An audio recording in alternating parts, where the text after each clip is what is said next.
আসসালামু আলাইকুম। আজকে আমরা রসায়নের ধারণার দ্বিতীয় ক্লাসটি করব। প্রথম ক্লাসে আমরা অনেক কিছুই করছি, এখন দ্বিতীয় ক্লাসের মধ্যে আমরা শুরু করব আপনাদের প্রথম ক্লাসে যেখান থেকে শেষ করছিলাম হলো অ্যান্টাসিড ওষুধ থেকে।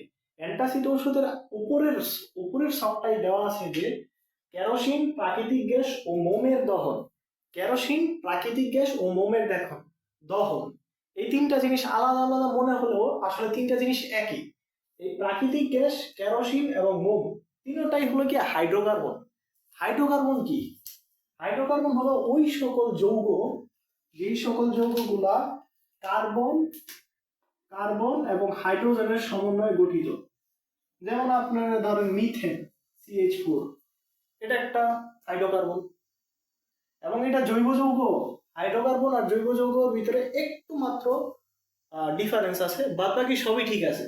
ওইটা আমরা পরবর্তীতে দেখাবো। দেখেন মিথেন, এখন আপনারা যদি আমরা বলি CH2 এটা কি? ইথিন। আবার ধরেন CH3 CH, এটা কি? ইথাইন। এইগুলা হলো হাইড্রোকার্বন। কারণ কি? এই জায়গায় কার্বন আর হাইড্রোজেন ব্যতীত অন্য কোনো মৌল নাই। এখন তাহলে হাইড্রোকার্বন ঠিক আছে, কিন্তু আমরা যে চ্যাপ্টার 11-এ আমরা পড়বো গিয়ে জৈব যৌগ, এই হাইড্রোকার্বন আর জৈব যৌগের ভিতরে পার্থক্য কি, একটু পার্থক্য আমরা দেখি যে আসলে পার্থক্যটা কি। হ্যাঁ, ধরেন হাইড্রোকার্বন লিখি, হাইড্রোকার্বন ভার্সেস জৈব যৌগ।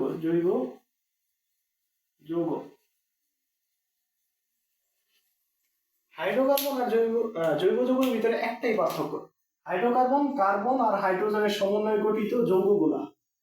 কিন্তু জৈব যৌগ কি হয়?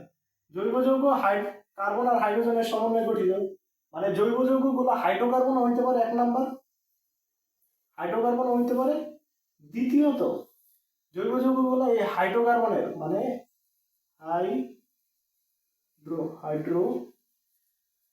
হাইড্রোকার্বন এর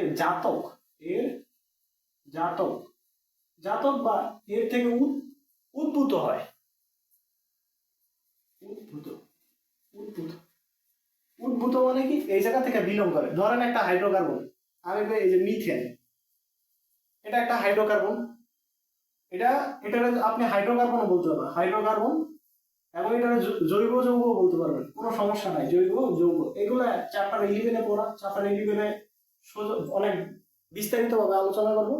এটা মিথেনটা কি? হাইড্রোকার্বন হইতে পারে, জৈব যৌগ হইতে পারে। কারণ কি? জৈব যৌগের একটা শর্ত হলে গিয়ে হাইড্রোকার্বন ও জৈব যৌগ, প্রত্যেকটা হাইড্রোকার্বন জৈব যৌগ, কিন্তু প্রত্যেকটা জৈব যৌগ হাইড্রোকার্বন না। কেমন দেখেন, এখন এই যে মিথেনের এই যে চারটা হাত দিয়ে চারটা হাইড্রোজেনকে ধরে রাখছি। হ্যাঁ, আমরা কি করলাম? একটা হাত মুছে দিলাম, একটা হাত থেকে হাইড্রোজেনটা সরাই দিলাম। সরাই দিয়ে যখন আমরা এখানে OH মূলকটা বসাই দিই, তাহলে এটা কি হয়ে যায়? মিথানল, CH3OH, এটা কি মিথানল। এখন দেখেন, কার্বন হাইড্রোজেন এই যে এই জায়গায় কি আছে? অক্সিজেন। এই অক্সিজেন থাকার কারণে এটা কি? এটা হাইড্রোকার্বন হবে না। এটা কি? একটা জৈব যৌগ। ওকে, এখন কথা হলো গিয়ে এরকম আরো কয়টা আছে যেগুলো জৈব যৌগ। যেমন দেখেন CH3COOH, এটা কি? এটা হলো গিয়ে অ্যাসিটিক অ্যাসিড বা ইথানোয়িক অ্যাসিড। এখন দেখেন অ্যাসিটিক অ্যাসিড বা ইথানোয়িক অ্যাসিড, এটার নাম কি? এটার নাম হলো গিয়ে আরেকটা, ধরেন এটার নাম লিখি অ্যাসিটিক অ্যাসিড, অ্যাসিটিক অ্যাসিড। হ্যাঁ, এটার নাম অ্যাসিটিক অ্যাসিড। ওকে, এখন এই জায়গায় আমাদের আরো 2-3টা কনফিউশন লাগে। ধরেন এইটা HCOOH, এটার নাম কি? এটার নাম হলো গিয়ে ফর্মিক অ্যাসিড।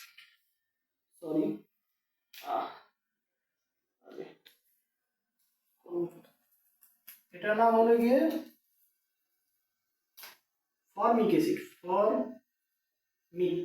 Formic acid. এখন এরকমই আরেকটা অ্যাসিড আছে, যে অ্যাসিড নিয়ে আমাদের টেস্ট লাগে, ওটা হলো হুক্কু, দেখেন এটা H double O C, C double O H, হুক্কু। হুক্কু হুক্কুরে বলা হয় অক্সালিক অ্যাসিড, অক্সালিক অ্যাসিড। এখন দেখেন এই যে এই অ্যাসিড গুলা শুধু শুধুই লেখছি, কারণ এই অ্যাসিড গুলোর ভিতরে পেস্ট লাগে। এই অ্যাসিড গুলোর ভিতরে কার্বন হাইড্রোজেন ব্যতীত অক্সিজেন আছে, এই কারণে এইগুলা হাইড্রোকার্বন না। এই যে হাইড্রোকার্বন, এইচসিতে কি হাইড্রোকার্বন সংক্ষিপ্ত লিখছি, কিন্তু এগুলা জৈব যৌগ, জৈব যৌগ। এটা নিয়ে অনেক বেশি বিস্তারিত আলোচনা করে ফেলছি। এখন বুঝতে পারছেন যে হাইড্রোকার্বন আর জৈব যৌগের ভিতরে পার্থক্য কি। এখন আসুন যে কেরোসিন প্রাকৃতিক গ্যাস ও মোমের দহন, কেরোসিন প্রাকৃতিক গ্যাস ও মোমের দহন তিনটাই হাইড্রোকার্বন। তিনটাই হাইড্রোকার্বন মানে কি, এই তিনটার ভিতরেই কার্বন আর হাইড্রোজেন আছে, এর ব্যতীত আর কোনো মৌল নাই। হ্যাঁ, এখন দেখেন আমরা আগের ক্লাসে বলছি যে দহন, দহন মানে কি, দহন মানে হলো কি অক্সিজেন দিয়ে পুরানো, অক্সিজেন দিয়ে পুরানো, পুরানো, অক্সিজেন দিয়ে পুরানো। ওকে, এখন অক্সিজেন দিয়ে পুরানো কোনো কিছুতে যদি আমরা অক্সিজেন দিয়ে পুরাই তাহলে কার্বন ডাইঅক্সাইড এবং চাপ পাবো, এটাই হলো দহন বিক্রিয়া। আগের ক্লাসে আমরা পড়াইছি। এখন দেখেন প্রাকৃতিক গ্যাস, কেরোসিন আর মোম, এই তিনটা আমাদের একটু স্পেসিফিক ভাবে বুঝতে হবে যে এই তিনটা কি। দেখেন আমরা এই যে এখানে মিথেন লিখছি না, মিথেন, হালকা একটু জৈব যৌগের জ্ঞান থাকতে হবে, না থাকলে সমস্যা নেই। ধরেন এই যে মিথেন, মিথেন এটা একটা alkane, alkane alkane alkane alkane. আচ্ছা অ্যালকেনটা কি, অ্যালকেন হলো কি একটা জৈব যৌগ। দেখেন এই জায়গায় প্রত্যেকটা একক বন্ধন, এখানে প্রত্যেকটা দ্বিবন্ধন, এখানে প্রত্যেকটা ত্রিবন্ধন। এটা অ্যালকেন, এটা অ্যালকিন, এটা অ্যালকাইন। ওকে, এগুলো জৈব যৌগের ভিতরে পড়ানো হবে। এখন দেখেন অ্যালকেন হলো কি CH4। এখন প্রাকৃতিক গ্যাসের ভিতরে, প্রাকৃতিক গ্যাস কেরোসিন এবং মোম, আপনি যদি একটু ভালো করে তাকায় দেখেন প্রাকৃতিক গ্যাস কি, প্রাকৃতিক গ্যাস হলো কি এক ধরনের গ্যাস। ওকে, এটা গ্যাসিয়াস অবস্থায় আছে বা বায়বীয় অবস্থায় আছে। কেরোসিন, কেরোসিন তেল, তেল মানে কি লিকুইড অবস্থায় আছে এটা। আর মোম, মোম কি, মোম থাকে সলিড অবস্থায় বা কঠিন, আপনারা মোম ধরতে পারেন দেখেন। এখন দেখেন এই জায়গার ভিতরে একটা কনসেপ্ট আছে যে এই অ্যালকেন গুলা, এই অ্যালকেন গুলা যখন কার্বন 1 থেকে কার্বন 4 পর্যন্ত থাকে তখন এরা থাকে গ্যাস অবস্থায়, গ্যাস। এই কারণে মিথেন, এই যে মিথেন, মিথেন, মিথেনটা কি থাকে, মিথেন হলো গিয়ে গ্যাসিয়াস অবস্থায় থাকে, এই কারণে আমরা বলি মিথেন গ্যাস। মিথেন কিন্তু কোনোদিন তরল অবস্থায় থাকে না। আপনি ইথেন, প্রোপেন, বিউটেন এই চারটাই গ্যাসিয়াস অবস্থায় পাবেন। দেখেন এই জায়গার ভিতরে আর একটু জিনিস আছে, এই যে মিথেন, ইথেন, প্রোপেন, আমরা প্রোপেনটা লিখি প্রোপেন, প্রোপেন আর বিউটেন, বিউটেন। এই যে প্রোপেন আর বিউটেনটা আছে না, এই দুইটাও কিন্তু গ্যাস, কারণ আমরা জানি এই জায়গায় একটা কার্বন, এই জায়গায় 3টা কার্বন, এখানে 4টা কার্বন, এই 3 আর 4, 4 পর্যন্ত ওরা গ্যাসিয়াস অবস্থায় যাবে। এই প্রোপেন আর বিউটেন গ্যাসিয়াস অবস্থায় থাকার কারণে এই দুইটা এলপিজি গ্যাসে ব্যবহৃত হয়, এলপিজি। আমরা বাসাবাড়ি সিলিন্ডার ব্যবহার করি না, সিলিন্ডার, সিলিন্ডার, ওই সিলিন্ডারে বিউটেন ও প্রোপেন গ্যাস মেশানো হয়। ওকে, এখন দেখেন কার্বন 1 থেকে কার্বন 4 হলো গ্যাস। এখন কার্বন 5 থেকে কার্বন 17 পর্যন্ত হলো গিয়ে তরল বা লিকুইড, লিকুইড বা তরল, আপনি তরল লিখতে পারেন, লিকুইডও লিখতে পারেন। এখন পরবর্তীতে এই অ্যালকেন গুলাই, যে অ্যালকেনের কার্বন সংখ্যা 18 থেকে বাদ বাকি, 18 থেকে বাকি সব, বাকি সব, সব যে অ্যালকেন গুলো আছে, যেই সব অ্যালকেন গুলার কার্বন সংখ্যা, এই যে কার্বন সংখ্যা 18 দিয়ে কার্বন সংখ্যা, কার্বন সংখ্যা 18 থেকেও বেশি বা 18, তারা থাকে সলিড অবস্থায় বা কঠিন অবস্থায়, কঠিন, কঠিন, কঠিন।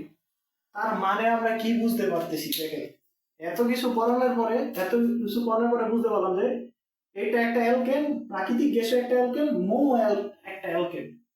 কিন্তু এই কেরোসিনটা কি তরল অবস্থায় যেহেতু আছে, তার মানে এই কেরোসিনে কার্বন সংখ্যা 4 থেকে 17টা, 17টার মধ্যে যে কোনো একটা হতে পারে।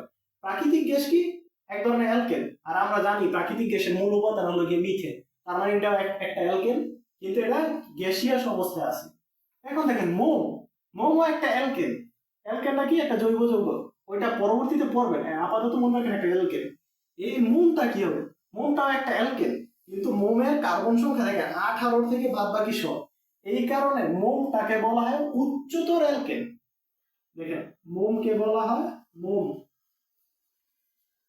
মোমকে বলা হয় উচ্চতর অ্যালকেন। উচ্চতর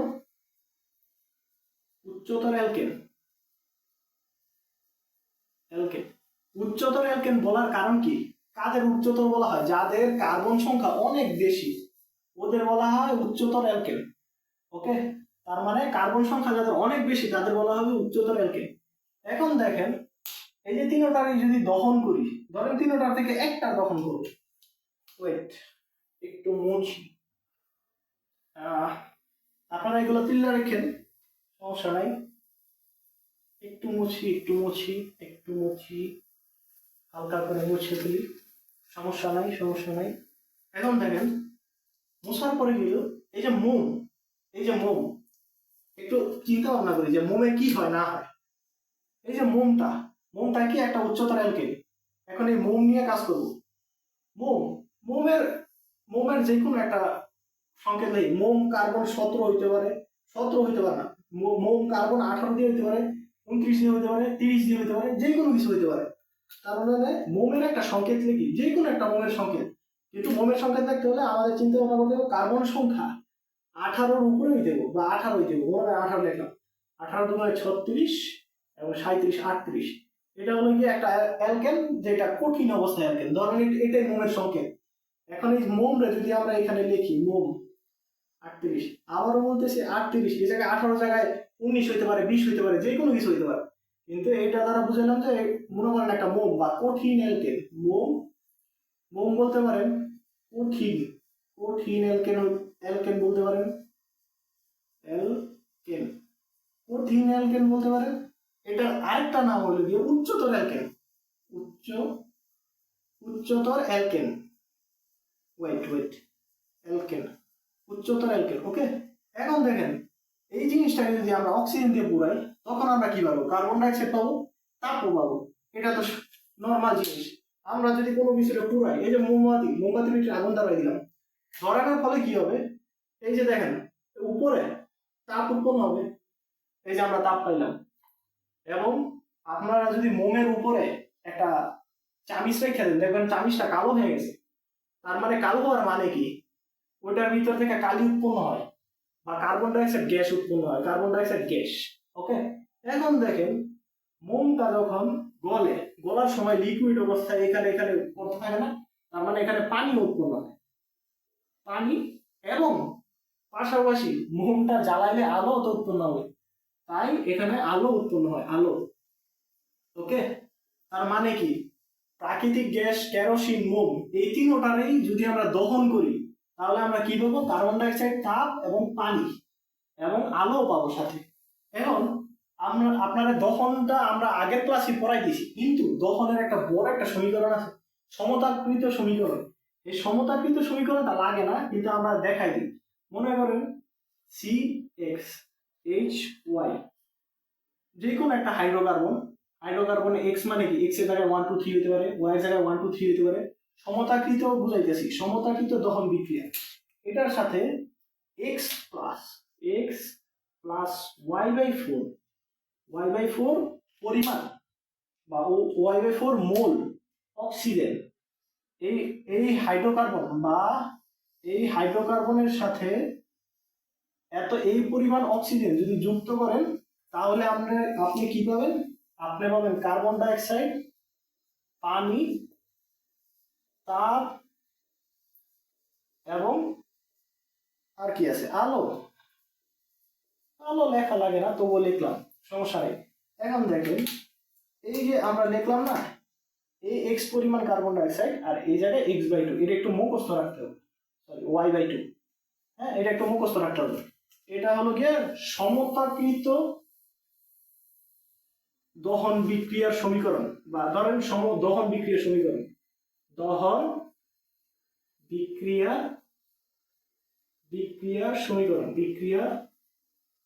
সমীকরণ। এখন দেখেন এত কিছু পড়ানোর মানে কি, এত কিছু আসলে পড়ার লাগে কারণ কি জানেন, এখান থেকে অনেক প্রশ্ন আসবে যে অ্যালকেনের বা মোমের মোমের যদি দহন করি তাহলে কি কি পাবো।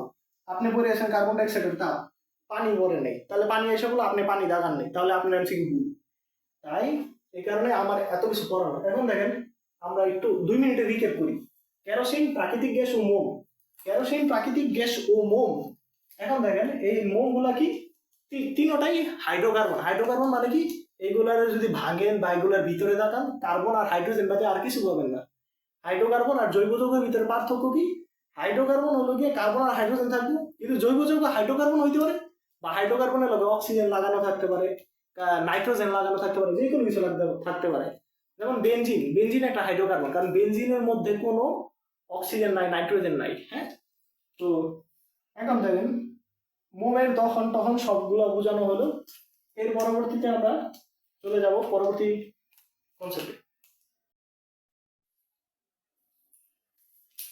এখন আমরা ভৌত পরিবর্তন ও রাসায়নিক পরিবর্তন নিয়ে বলবো। ভৌত পরিবর্তন ও রাসায়নিক পরিবর্তন দুইটা জিনিসটা কি, এই দুইটার যদি আমরা ইংলিশ করি তাহলে আমাদের জন্য একটু ইজি হয়। যেমন রাসায়নিক, রাসায়নিককে আমরা যদি ইংলিশ করি কেমিক্যাল, কেমিক্যাল, কেমিক্যাল, ওকে, কেমিক্যালি পরিবর্তন, তাহলে আপনি নাম দেখে বুঝতে পারছেন যে কেমিক্যালি একটা পরিবর্তন হবে। আর ভৌত, ভৌত পরিবর্তনটা কি, ফিজিক্যাল পরিবর্তন, ফিজিক্যাল। এখন দেখেন ভৌত পরিবর্তন একটা সোজা উদাহরণ হলো গিয়ে আটার দলা। আটা, আটার থেকে কি করলেন আপনি, আটার থেকে দলা বানাইলেন, আটার দলা। আটার দলা থেকে আপনি কি করলেন, রুটি বানালেন। রুটিটা আপনি রান্না করলেন, বুঝাতে পারছি, রান্না না করে কি করলেন, আটা থেকে আটার দলা বানালেন, এরকম ওইটা থেকে একটা রুটি বানাইলেন, কথার কথা একটু চ্যাপটা। তাহলে কি হলো, আটা দলা হলো, রুটি হলো, চেহারা পরিবর্তন হয়েছে, রূপ বদলাইছে, কিন্তু আটা দিয়ে তো তৈরি হয়েছে, এটার উপাদান আটা, আটা এটার উপাদান আটা, মানে কেমিক্যাল। এটার কি কেমিক্যাল গুলো চেঞ্জ হয়েছে, কেমিক্যাল গুলো চেঞ্জ হয় না। এখানে আটা আছে, এখানে আটা আছে, আটা কোনোদিন ময়দা হয়ে যায় না, ময়দা ময়দা হয় নাই। এটাই হলো গিয়ে ভৌত পরিবর্তন। দেখেন লেখা আকার অবস্থা ও রূপ বদলায় কিন্তু নতুন পদার্থ তৈরি হয় না। নতুন পদার্থ কি, মনে করেন আটার জায়গায় ময়দা ময়দা হয়ে গেছে, বানাইতে গিয়ে আটা থেকে রুটি বানাইতে গিয়ে ময়দা হয়ে গেছে, এরকম হইলে তাহলে ওইটা ভৌত পরিবর্তন, ঠিক আছে, রাসায়নিক পরিবর্তন হইতো। কিন্তু যেহেতু চেঞ্জ হয় নাই তাহলে সেটা ভৌত পরিবর্তন। হ্যাঁ, এখন দেখেন সাধারণত সহজে আগের অবস্থায় ফিরানো যায়। দেখেন এই যে রুটিটাকে যদি আপনি রান্না না করেন, আপনি আবার যদি দলা বানাইতে চান বানাইতে পারবেন, একটু চ্যাপটা করে দিলে দলা হয়ে যাবে। তার মানে আগের অবস্থায় সহজে ফিরানো যাবে যাবে। এখন দেখেন কেমিক্যালি পরিবর্তন যেগুলা, পদার্থের গঠন বদলে নতুন পদার্থ তৈরি হয়। পদার্থের গঠন বদলে নতুন পদার্থ তৈরি হয়, এটা কিভাবে বুঝবো? ধরেন এই যে আপনাকে আগের ক্লাসে পাকা আম, কাঁচা আম টক, পাকা মিষ্টি কেন, ওইটা বলেছি না, ওইটা থেকে কনসেপ্ট নিন। ধরেন এটা একটা আম, কি আম আঁকলাম আল্লাহ জানে। আম যখন কাঁচা থাকে ওর ভিতরে কি কি থাকে, সাকসিনিক অ্যাসিড থাকে, সাকসিনিক অ্যাসিড, এবং তার ভিতরে ম্যালিক অ্যাসিড থাকে, ম্যালোইক বা ম্যালিক অ্যাসিড। এটা বোঝানোর সাথে যখনই এটার ভিতরে কেমিক্যাল চেঞ্জ হয়ে যায়, দেখেন সূর্যের আলো পড়ে, আলো আলো আলো পড়ার পরে কি হলো, এই অ্যাসিড গুলো আর অ্যাসিড থাকতেছে না, নগদ চেঞ্জ হয়ে গ্লুকোজ, গ্লুকোজ আর ফ্রুক্টোজ হয়ে গেছে, ফ্রুক্টোজ। এখন দেখেন ছিল এইটা, ছিল এ, হয়ে গেছে বি, বুঝাইতে পারছি, দুইটাই ভিন্ন জিনিস। তার মানে কি, ওর পদার্থ বা এই যে অ্যাসিড ছিল সাকসিনিক অ্যাসিড, হয়ে গেছে গ্লুকোজ, কেমিক্যালি চেঞ্জ হয়ে গেছে। এই কারণে এটা বলা হয় রাসায়নিক পরিবর্তন। আমের আমের ভিতরে কি পরিবর্তন থাকে, রাসায়নিক পরিবর্তন হয়। এখন দেখেন আগের অবস্থায় ফিরানো যায় না। এখন আপনার যদি বলা হয় গ্লুকোজ থেকে সাকসিনিক অ্যাসিড বানাও, আপনি জীবনও বানাইতে পারবেন না, এটা বানানো পসিবলই না, বুঝতে পারছি। এই কারণে এটা রাসায়নিক রাসায়নিক পরিবর্তন, আর এটা হলো গিয়ে কি বলে, ভৌত পরিবর্তন। এখন দেখেন রাসায়নিক ভৌত পরিবর্তনে আরো 2-3টা কনসেপ্ট আছে। যেমন কাগজ কাটা, আপনার মনে করেন একটা পেপার, এই পেপারটাকে আপনি কাটছেন 1 ভাগ 2 ভাগ 3 ভাগ 4 ভাগ এরকম করে কাটছেন, কাটার পরে পিস পিস করছেন, পিস করার পরে আগের অবস্থায় ফিরে আনতে পারবেন কিভাবে? পিসগুলো পানির ভিতরে নেবেন, পানির ভিতরে নেওয়ার পরে ওইটাকে মিক্স করবেন, একদম গুঁড়া গুঁড়া করে ফেলবেন। গুঁড়া গুঁড়া করার পরে ওইটা একটা সমান একটা জায়গায় রাখবেন, দেখবেন আবার এই একটা কাগজ বানানো সম্ভব। বুঝতে পারছি? যেমন বরফ, বরফ গলে পানি। এখন দেখেন বরফের কনসেপ্টটাও তো সোজা। মনে করেন আপনি বাসায় বাসায় আপনার অনেক বেশি পিপাসা লাগতেছে বা প্রত্যেকদিন অনেক বেশি গরম, তো আপনি কি করছেন? পানিটা কি করছেন? বোতলে রাখছেন। পানি বোতলে করে ফ্রিজে রেখে দিয়েছেন। ফ্রিজে রাখার পরে আপনি পরের দিন খাইতে গেছেন, দেখছেন যে পানিটা বরফ হয়ে গেছে। বরফ বরফ আচ্ছা, বরফ হয়ে গেছে। এখন তো ইফতারির টাইম, আপনার তাড়াতাড়ি পানি এটাকে আবার পানি বানাইতে হবে। এখন আপনি অনেক বেশি চালাক, আপনি কি করছেন? এই বরফটাকে পানি বানানোর জন্য চুলার ভিতরে দিয়ে দিয়েছেন। চুলার ভিতরে দেওয়ার কারণে কি হয়েছে? আপনি চুলার ভিতরে দিয়ে গেছেন অন্য কাজ করতে, কাজ করে আইসা দেখেন যে চুলার ভিতরে পানি নাই। পানি কি হয়ে গেছে? বাষ্প আকার হয়ে গেছে। বাষ্প বাষ্প এখন দেখেন পানি ছিল লিকুইড অবস্থায়, পানি ছিল গ্যাসীয় অবস্থায়, পানি ছিল বাষ্প আকার অবস্থায়, গ্যাস সরি বরফ ছিল কঠিন অবস্থা, সরি পানি বরফ আকারে কঠিন অবস্থায় ছিল এবং বাষ্প আকারে গ্যাস অবস্থায় ছিল। দেখছেন এই গ্যাসটা নিয়ে আমরা জলীয় বাষ্প বলি। জলীয়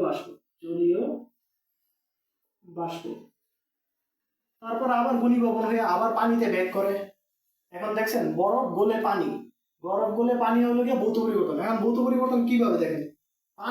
পানির সংকেত কি? H2O। এখন যদি আপনাকে বলা হয় বরফের সংকেত লিখ, আপনি কি অন্য একটা সংকেত লিখবেন? কখনোই না। বরফের সংকেত H2O এবং জলীয় বাষ্পের সংকেত H2O, কিন্তু একটু কাহিনী আছে। এই যে পানিটা যখন লিখবেন না, নিচে লিখে দেবেন এল। এলটা মানে লিকুইড। আপনি যখন বরফটা লিখবেন না, বরফের নিচে লিখে দেবেন এস। এসটা মানে কি? সলিড। তার মানে ওরা বুঝে যাবে যে বরফটা সলিড অবস্থায় আছে। এই যে আপনি পানিটা সলিড অবস্থায় আছে। এবং যখন বাষ্পটা লিখবেন, বাষ্পটার নিচে লিখে দিবেন এই যে H2G। তার মানে ওরা বুঝে ফেলবে যে এটা বাষ্প। বুঝছেন? একই জিনিস, খালি রূপটা চেঞ্জ করছে। পানি ছিল, কঠিন ছিল, বাষ্প ছিল। এটা হলো গিয়ে ভৌত পরিবর্তন। এখন দেখুন রাসায়নিক পরিবর্তনের এক্সাম্পল হলো গিয়ে কাগজ পোড়ানো। কাগজের কনসেপ্টটা সেই। কাগজ কাটা একটা হলো গিয়ে ভৌত পরিবর্তন, কাগজ পোড়ানো হলো গিয়ে রাসায়নিক পরিবর্তন। কাগজ যখন পুরানোর পরে কি হয়? ছাই তৈরি হয়। এখন এই ছাইরে যদি আপনি যতই চেষ্টা করেন, পরবর্তীতে আবার বেক আনা সম্ভবই না। বুঝতে পারছি? যেমন লোহায় মরিচা পড়লেও ঝংকার ভরে গেছে, এখন কি আবার আগের অবস্থায় ফিরে আনতে পারবেন? জীবনও পারবেন না। এই কারণে এটা রাসায়নিক পরিবর্তন আর ভৌত পরিবর্তনের ভিতরে পার্থক্য এইটাই। এখন দেখেন মোমে ভৌত রাসায়নিক উভয় ধরনের পরিবর্তন ঘটে। মোমের ভিতরে ভৌত পরিবর্তন ঘটে, রাসায়নিক পরিবর্তন ঘটে। ভৌত মানে কি? চেহারাটা চেঞ্জ হবে। আর রাসায়নিক মানে কি? ভিতরের জিনিসগুলো চেঞ্জ হয়ে যাবে। দেখেন এই যে একটা মোমের ভিতরে মোম যখন গলে, আস্তে আস্তে মোমটা অনেক বড় থাকে, এরকম থাকে, আস্তে আস্তে আরেকটু ছোট হয়, আস্তে আস্তে আরেকটু ছোট হয়, আরেকটু ছোট হয়। তার মানে চেহারা চেঞ্জ হয়েছে না? চেহারা চেঞ্জ চেহারা চেঞ্জ হয়েছে না? এই চেহারার চেঞ্জটাই হলো গিয়ে ভৌত পরিবর্তন। ভৌত। এখন দেখেন কেমিক্যালি পরিবর্তন। একটু আগে আমরা দহন পড়াইলাম, দহনের ভিতরে কি ছিল? এই মোমটা ছিল হাইড্রোকার্বন। হাইড্রোকার্বন মানে কি? ওইটার ভিতরে, মোমের ভিতরে খালি হাইড্রোজেন আর কার্বন ছিল, আর কিছু ছিল না। কিন্তু আপনি যখন মোমটা আগুন দিয়ে জ্বালান বা অক্সিজেন দিয়ে পুরান, আগুন দিয়ে জ্বালানোর ফলে কি হয়? এই যে মোমটা থেকে কি হয়? কার্বন ডাইঅক্সাইড তৈরি হয় না? কার্বন ডাইঅক্সাইড এবং তাপ তৈরি হয়। ছিল হাইড্রোজেন আর কার্বনের সমন্বয়ে একটা যৌগ, কিন্তু এই জায়গায় অক্সিজেন আইসা পড়ছে। বুঝাইতে পারছি? ওইটাকে জ্বালাইছেন অক্সিজেন দিয়ে, জ্বালানোর কারণে এখানে অক্সিজেন আয় পড়ছে। কার্বন আর হাইড্রোজেন যৌগ দিয়ে গঠিত একটা যৌগ ছিল, কিন্তু কি হলো? কার্বন ডাইঅক্সাইড তৈরি হয়ে গেল। তার মানে কি? তার মানে এটার রাসায়নিক পরিবর্তন হয়েছে। এই কারণে বলা হয় যে মোমের ভিতরে ভৌত রাসায়নিক উভয় ধরনের পরিবর্তন ঘটে। এখন যদি পরীক্ষার খ নাম্বার প্রশ্ন আসে, এক নাম্বার ভৌত পরিবর্তন আর রাসায়নিক পরিবর্তনের ডেফিনেশন দিবেন, যে চেহারা চেঞ্জ হয় কিন্তু কেমিক্যালি চেঞ্জ হয় না। আর রাসায়নিক পরিবর্তনে এই সমীকরণটা দিয়ে জাস্ট লিখে দিবেন যে এইখান থেকে, এই যে মোম থেকে কার্বন ডাইঅক্সাইডের তাপ তৈরি হয়, পুরো ভিন্ন একটা জিনিস। এবং কার্বন ডাইঅক্সাইড থেকে কোনোদিন মোম তৈরি করা যায় না, এই কারণে এটা রাসায়নিক পরিবর্তন। ওকে।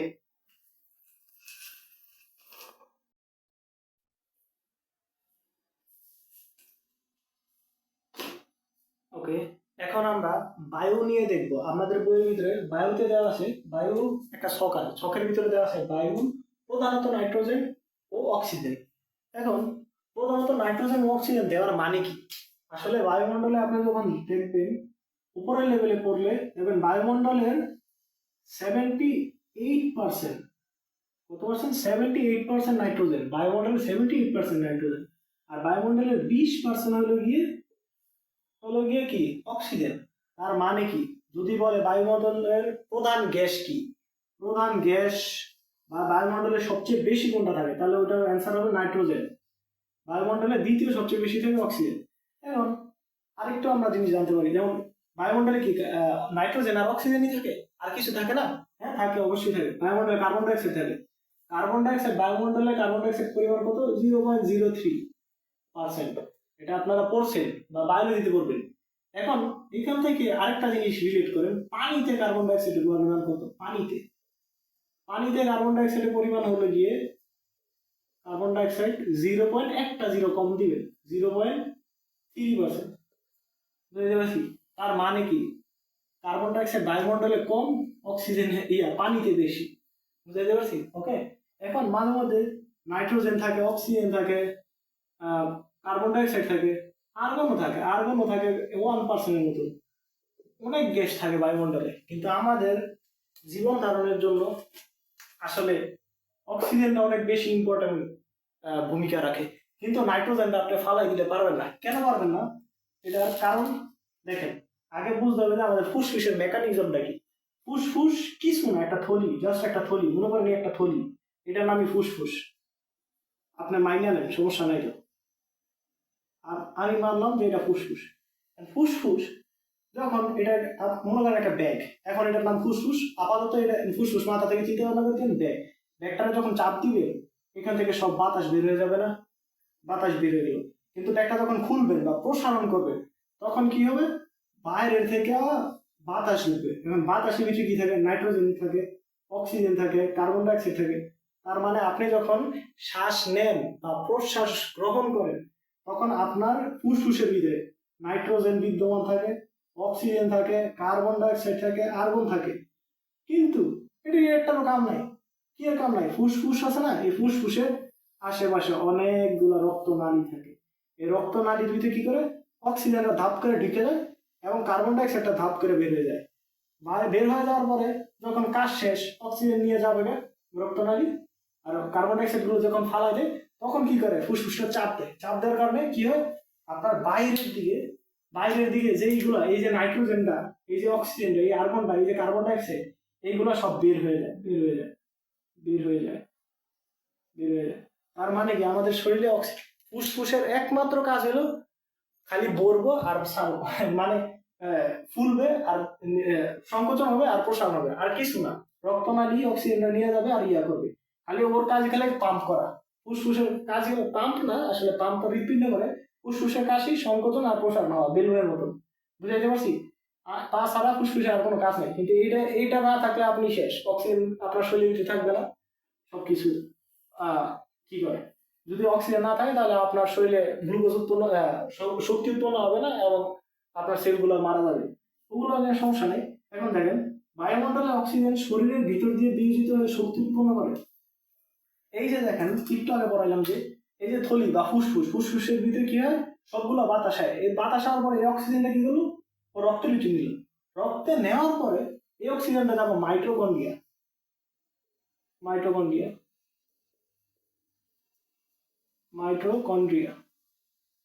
এই মাইটোকন্ড্রিয়া যাওয়ার পরে এই অক্সিজেনের সাহায্যে ওই যে এটিপি তৈরি হয়। এটিপি জারণ হয়, অক্সিজেনের মাধ্যমে জারণ হয়। জারণ হওয়ার কারণে কি হয়? এটিপি তৈরি হয় এবং এই শক্তি দিয়ে আমরা চলি। এই যে আমি হাঁটতেছি, আমি দাঁড়াইছি, আমি কথা বলতেছি, আমার শক্তির একটা দরকার আছে না? এই শক্তির যোগান দেয় হলো গিয়ে এটিপি এবং এইখান থেকে উৎপন্ন হয়। এখন কথা হলো, তাইলে এই যে দেখেন এই লাইনটা সবচেয়ে বেশি ইম্পর্টেন্ট এবং সবচেয়ে বেশি প্যাচ লাগানো। এই ক্ষেত্রে নাইট্রোজেন লৌহকরণের মাধ্যমে বিক্রিয়ার তীব্রতাকে নিয়ন্ত্রণ করে। ভাই, আমরা লাইনটা বুঝি না। এই ক্ষেত্রে নাইট্রোজেন লঘুকরণ না, এই নাইট্রোজেন যে আছে এই লোকটা কি করবো? লঘুকরণ করবে। এখন আরেকটু দেখি, নাইট্রোজেন নাইট্রোজেন কি করবে? লঘুকরণ করবে, লঘুকরণ।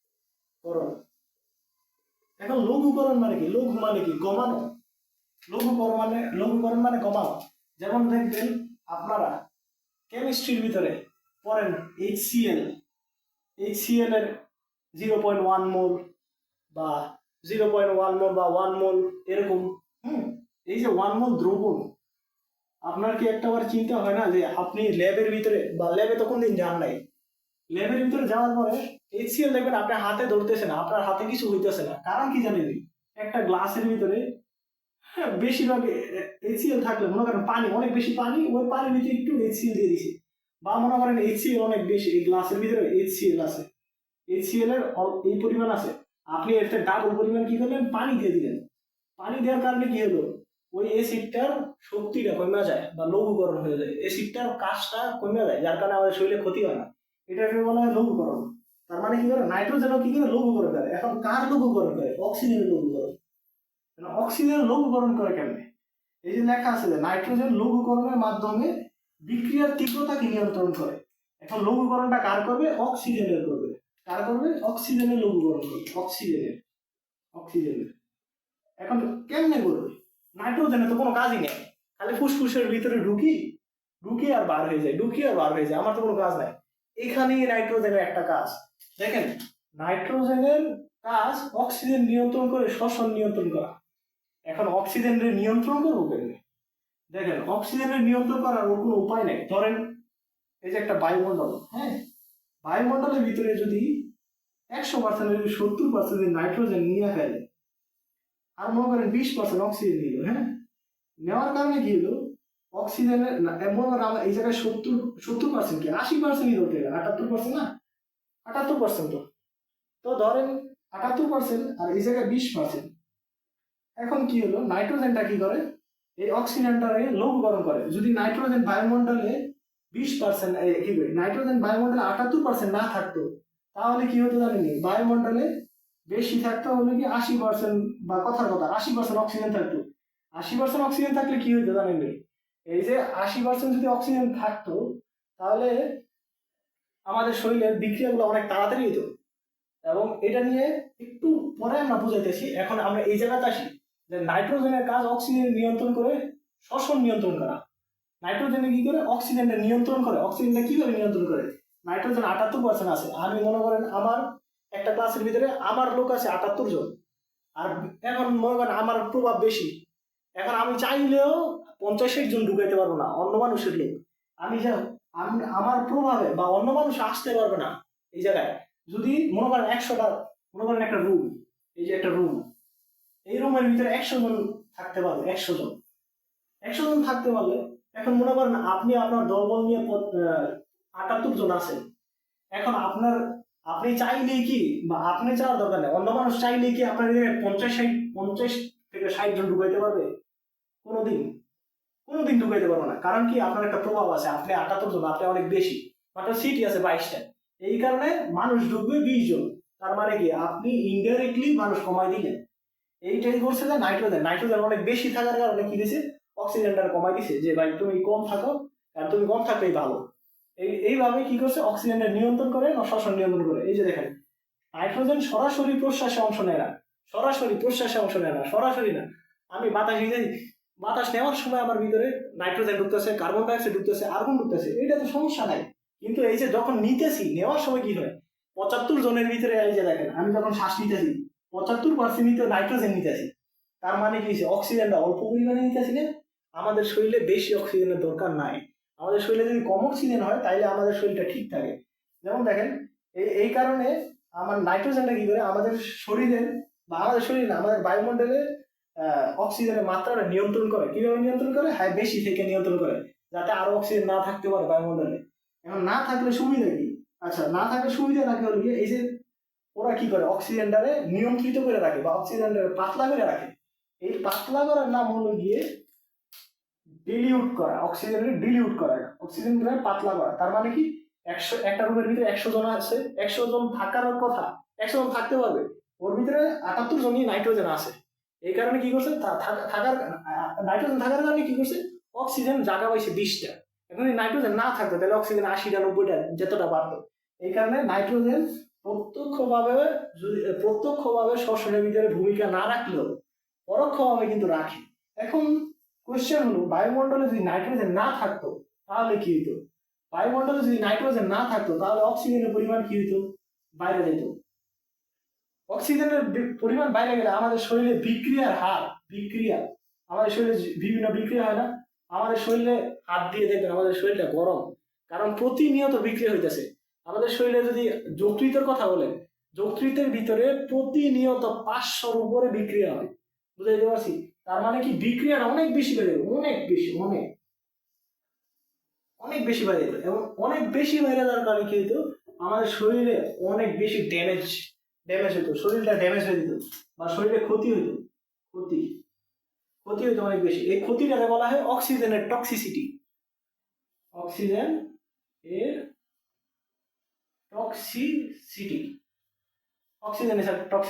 যদি বায়ুমণ্ডলে নাইট্রোজেন না থাকতো, তার মানে কি, যদি 100 জনের ভিতরে 78 জন ফিল আপ না থাকতো, তার মানে অক্সিজেনটা ওই জায়গাগুলো নিলে কি হইতো? বিক্রিয়াটা অনেক তাড়াতাড়ি হইতো। বিক্রিয়াটা যদি আমার শরীরে বিক্রিয়াটা তাড়াতাড়ি হয়, যেমন আমাদের শরীরে খাবার মনে করেন আপনি খাওয়ার পরে কমপক্ষে 3 থেকে 4 ঘন্টা বা 5 ঘন্টা লাগে খাবারটা পরিপাক হওয়ার পরে আপনার শরীরের ভিতরে পুষ্টিগুলো যায়, আপনার শরীরটা শক্তি তৈরি করতে পারে বা শক্তি পায়। এখন যদি আপনি ইচ্ছা মতো অক্সিজেন, বায়ুমণ্ডলে অক্সিজেন 80% আছে, 80% থাকলে আপনি যদি বেশি অক্সিজেন নেন তাহলে আপনার কি হবে? শরীরের বিক্রিয়াগুলো তাড়াতাড়ি হবে, এবং তাড়াতাড়ি হলে ওই আপনার শরীরে যে পুষ্টিগুলো যাওয়ার কথা, আপনার 5 ঘন্টা পরে পুষ্টি যাওয়ার কথা, আপনার শরীরে পুষ্টি যাবেই না। বুঝতে পারছি?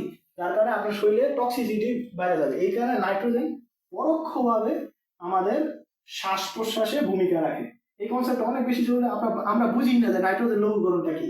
এই যে দেখেন, বিক্রিয়ার তীব্রতাকে নিয়ন্ত্রণ করে নাইট্রোজেন। কি করে বিক্রিয়ার তীব্রতাকে নিয়ন্ত্রণ করে? কিভাবে নিয়ন্ত্রণ করে? বেশি থেকে নিয়ন্ত্রণ করে, মানে কাজ করে না করেই বেশি থেকে নিয়ন্ত্রণ করে দিতেছে। বুঝাইতে পারছি? ওকে।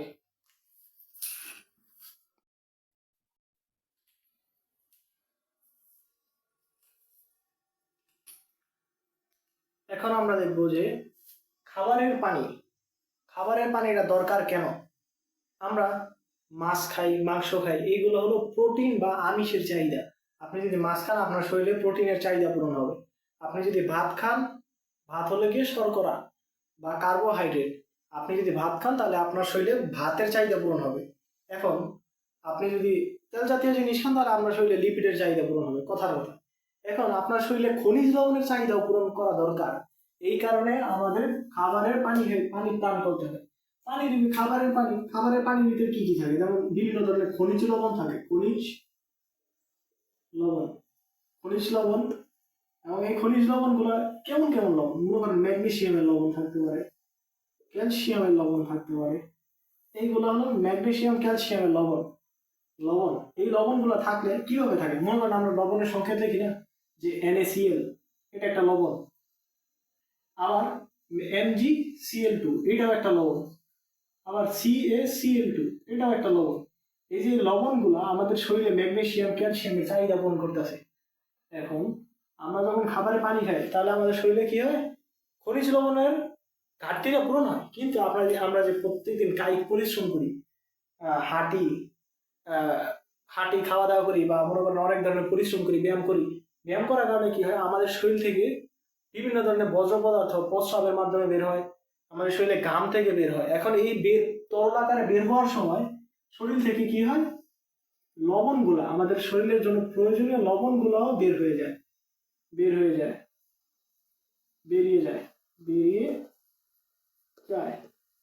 এখন বেরিয়ে যায়, তা বেরিয়ে গেলে কি হবে? কি করতে হবে? আমাদের আবার লবণ খেতে হবে। লবণটা আমাদের কি? লবণ খাইতে হবে এর মানে না যে আপনি কাঁচা লবণ খাই ফেলছেন। পানি খাইতে হবে, পানির ভিতরে লবণ থাকতে হবে। আপনারা এখন বলতে পারেন যে ভাই পানির তো টেস্ট নেই, তাহলে লবণ থাকে কিভাবে? লবণ থাকে, কিন্তু আপনি এটা টেস্ট করে বুঝতে পারবেন না যে লবণ আছে। মনে করেন একটা গ্লাসের ভিতরে পানি ভরলেন, পানি ভরার পরে পানি খেয়ে ফেললেন, দেখবেন লবণাক্ত লাগে না, কিছু লাগে না। কিন্তু ওই পানির ভিতরে ক্যালসিয়াম থাকবে, ম্যাগনেসিয়াম থাকবে, ক্যালসিয়াম থাকবে, বিভিন্ন ধরনের আয়ন থাকবে, যেটা আমাদের শরীরের জন্য উপকার। এখন যদি আমরা এগুলো না খাই, যেমন এই ক্যালসিয়াম আর ম্যাগনেসিয়াম, এগুলো না খাইলে কি হবে? না খাইলে বিভিন্ন ধরনের রোগ হবে। এখন এই খাবার পানির ভিতরে কি কি আয়ন থাকে ওইটা মুখস্থ করবো কিভাবে, দেখেন এটার একটা টিপস হলো গিয়ে, এই যে ম্যাগনেসিয়াম আর ক্যালসিয়াম তো লিখেই ফেলছি, তবুও মুছে দিই। এটার একটা টিপস হলো গিয়ে, টিপস টিপস হলো গিয়ে আমরা পানি কি খাই, কম খাই, কম খাই, খাই কম খাই, কম খাই, খাইতে কি ক্যালসিয়াম, আর কম কি এই যে মতে হলো গিয়ে ম্যাগনেসিয়াম। ওকে, এখন দেখেন এই ক্যালসিয়ামে যদি আমাদের শরীরে খাবারের পানির সাথে যদি ক্যালসিয়াম না যায়, ক্যালসিয়ামের অভাব হয়, তাহলে আমাদের কি হবে, কলেরা হবে। পানি শূন্যতার কারণে কলেরার কারণে পানি শূন্যতা হয়, আপনারা পড়ছি। কারণ কলেরার কারণে পানি শূন্যতা হয় কেন, কলেরা যার হয় ওর শরীরে থেকে পানি বের হয়ে যায়, ইচ্ছা মতন পানি বের হয়ে যায়। ওর শরীরে থেকে যদি পানি বের হয়ে যায়, মনে করেন একজনের কলেরা হয়েছে, মিনা কাঠনের ভিতরে দেখবেন যে কলেরা হয়েছে, কলেরা হইলে কি হয়, ওর শরীর থেকে পানি বের হয়ে যায়, পানিটা যদি বের হয়ে যায় ওর শরীর থেকে পানিতে একলা যাইতো না, পানি কি করবে, ক্যালসিয়াম লবণটা লয়ে যাবে, সব লয়ে যাওয়ার কারণে কি হবে, ওর শরীরে রোগ ধরা পড়বে এবং আলটিমেটলি ও একটা টাইমে মারা যাবে। ম্যাগনেসিয়ামের কারণেও, এই ম্যাগনেসিয়ামের অভাবেও আরেকটা রোগ হয়, এটা হলো উঠা। এখন কথা হলো এই দুটার ভিতরে সুবিধা কি, খাই, ক্যালসিয়াম, কলেরা, ক ক ক ক ক খ, তার মানে এইটা যদি মনে থাকে তাহলে উলাউটা এমনি মনে থাকবে। এখন দেখেন আরেকটা কনসেপ্ট হলো কি, ডিস্টিল্ড ওয়াটার জিনিসটা কি, ডিস্টিল্ড ওয়াটারের বাংলা হলো গিয়ে পাতিত পানি, পাতিত পানি। পাতিত পানি জিনিসটা কি, পাতিত পানি হলো গিয়ে কিছু না, নর্মাল পানি। মনে করেন আপনি একটা গ্লাসে ডিস্টিল্ড ওয়াটার নিলেন, নিয়ে খাইয়া হইলেন, খাওয়ার পরে দেখলেন যে নর্মাল পানি, কিন্তু এই যে দেখেন দুইটার ভিতরে দিয়ে দিই, এটা হলো গিয়ে নর্মাল পানি। ধরেন নর্মাল পানি কি, যে পানি আপনি সাবমার্সিবল বা টিউবওয়েল থেকে উঠে আনছেন, আর এটা হলো ডিস্টিল্ড। নর্মাল পানির ভিতরে ম্যাগনেসিয়াম আয়ন আছে, ক্যালসিয়াম আয়ন আছে, সোডিয়াম আয়ন আছে, এই আয়নগুলো আছে যার কারণে এই পানিটা খাইলে আমরা সুস্থ থাকি, কিন্তু ডিস্টিল্ড ওয়াটারের ভিতরে আপনি যতই তাকাইবেন একটা আয়নও নাই। না থাকার কারণে কি হয়, যদি আপনি ডিস্টিল বা পাতিত পানি খান তাহলে আপনার শরীরে কোনো খনিজ লবণের চাহিদা পূরণ হবে না, এবং চাহিদা পূরণ যদি না হয় তাহলে আপনার শরীরে বিভিন্ন রোগ দেখা দিবে। এই ডিস্টিল ওয়াটারটা কোন জায়গায় কাজে লাগে, আপনারা বিভিন্ন দ্রবণ পড়েন, এই যে NaCl এর দ্রবণ, বা মনে করেন HCl এর দ্রবণ, এইগুলা। HCl এইগুলার দ্রবণ কি, মনে করেন HCl আপনার এই গ্লাসের ভিতরে HCl এতটুকু, এই পরিমাণ HCl, হ্যাঁ। এখন আপনি এটা নিয়ে এক্সপেরিমেন্ট করবেন বা গবেষণা করার সময় আপনি যদি এই গবেষণা এমন একটা জিনিস, এটা বারবার 100 বার 200 বার 300 বার করা লাগে। এখন আপনি এতটুকু পানি দিয়ে 300 বার এক্সপেরিমেন্ট করতে পারবেন না। এটার উপরে যখন ডিস্টিল ওয়াটার দেওয়ার পরে বাইরে যায় না, বাইরে গেলে গিয়ে পুরোটা একটা HCl এর দ্রবণ তৈরি হয়ে যায়, এই এতটুকু পরিমাণ। এখন আপনি চাইলে এখান থেকে অল্প একটু নিলেন, আরেকটু নিলেন, নিয়ে আপনি 4-5 বার বা বহুবার এক্সপেরিমেন্ট করতে পারবেন এই ডিস্টিল ওয়াটার। এবং ডিস্টিল ওয়াটার মিশার কারণে এই পাত্রের ভিতরে HCl ছিল, HClই থাকবো, মানে বেশি হয়েছে একটু, হ্যাঁ, আর কিছু না। কিন্তু আপনি যদি এর জায়গায় নর্মাল পানি দিতেন তাহলে HCl লাগে ম্যাগনেসিয়ামও থাকতো, ক্যালসিয়ামও থাকতো, তার মানে এক্সপেরিমেন্টের সময় ভেজাল বা এরর আসতো, বা ভুল ইনফরমেশন আসতো, বা ভুল রেজাল্ট আসতো। এই কারণে খনিজ লবণ আমাদের শরীরে অনেক বেশি দরকার, বিশেষ করে ক্যালসিয়াম আর ম্যাগনেসিয়াম। ক্যালসিয়ামের কারণে কলেরা হয় এবং ম্যাগনেসিয়ামের কারণে উঠা হয়। এবং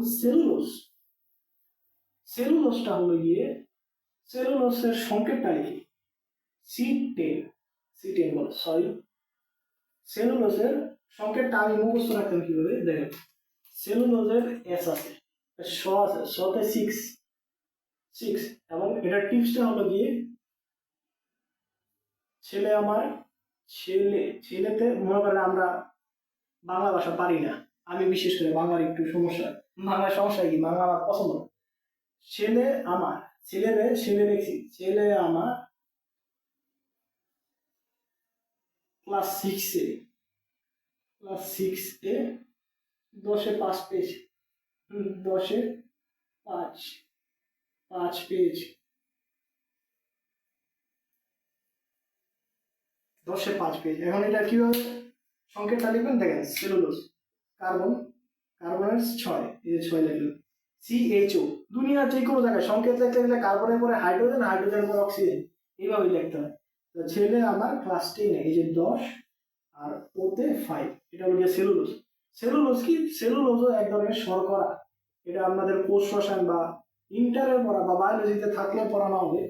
এখন সেলুলোজ মানে কি একটা শর্করা, কিন্তু এটা হলো গিয়ে বহু শর্করা, অনেকগুলো শর্করা মিললে একটা সেলুলোজ হয়েছে। এখন সেলুলোজ কোন জায়গায় পাওয়া যায়?